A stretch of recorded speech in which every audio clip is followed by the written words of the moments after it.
இயேசு கிறிஸ்து பூமிக்கு வந்த போது அவர் பாட அனுபவிக்க வரல இல்லைங்களா? எப்படி வந்தாருங்க? அவர் குழந்தையா வந்தாரு. நம்மள போல ஒரு குழந்தை. அந்த குழந்தை என்னவா இருக்குங்க? நல்லா வளர்ந்து நம்ம ஒரு நல்ல வேலைக்கு போய் நல்லா குடும்பத்தை பார்த்து அப்படிதான் இருக்கலாம் அப்படின்னு ஒரு காரியம் கூட இருந்திருக்கலாம். ஆனால் அவர் பிறக்கும் போதே ஒரு திட்டத்தோடு தான் பிறந்தார். தேவன் அவர் எதற்காக அனுப்பினாருங்க? ஒரு உயிரை அவர் கொடுக்கணும். பரலோகத்துல ஒரு மீட்டிங் போடுறாங்க. இந்த பூமியை வந்து எனக்கு ஏற்படுத்தினது ரொம்ப என்னவா இருக்குங்க? மனஸ்தாபமா இருக்குது. தேவன் சொல்றாரு, எப்படியாவது இந்த பூமியை நானே நீ அழிக்கலாம் பாக்குறேன் அப்படின்னு சொல்ல போது, இல்ல இல்ல, இந்த பிள்ளைகளை எல்லாம் என் கரத்துலதான் நான் உருவாக்கிறேன். இது எப்படி அழிக்கிறது? இல்லைங்களா? ஒரு வீட்டுல ஒரு பொருள் இருக்குது. அந்த பொருளை யாராவது எடுத்துட்டு போகணும்னா நம்ம விட்டுருவோம். ஒரு சின்ன பேக்கா இருக்கட்டும்.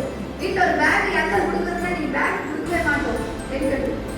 வீட்டுல ஒரு பேக் இருக்குது. இந்த பேக் என்ன கொடுங்க அப்படின்னா ஒரு கட்ட பேக்கா தான் இருக்கும். அதை கொடுக்கறது யோசிப்போம். ஆனா தன்னுடைய ஒரே பேரான குமாரனை பூமிக்கு தந்து நம்மை குலவாய் அனுபவிக்கிறார். அல்லேலூயா! ஒரே பேரான குமாரன் இல்லைன்னா முதல் பேரான குமாரன். அவர் எவ்வளவு நேச குமாரனா இருக்கிறார். பூமியை படைக்கும் போது அவர் பக்கத்துல இருந்திருக்கிறார். இருந்ததினாலே இந்த ஜனங்கள் என் கையின் கிரியைகளா இருக்கிறாங்க. என் சுவாசத்தினால் உண்டாக்கப்பட்டவர்களா இருக்கிறாங்க. இவர்கள் மறிக்க கூடாது. இதோ நான் மறிக்கிறேன் என்று அவர் தன்னையே ஒப்பு கொடுத்தார். அல்லேலூயா! அவர் தன்னை ஒப்பு கொடுத்ததினாலே இன்றைக்கு உங்களுக்கு செய்ய வேண்டியதெல்லாம் அன்றைக்கே செஞ்சு முடிச்சிட்டாருங்க.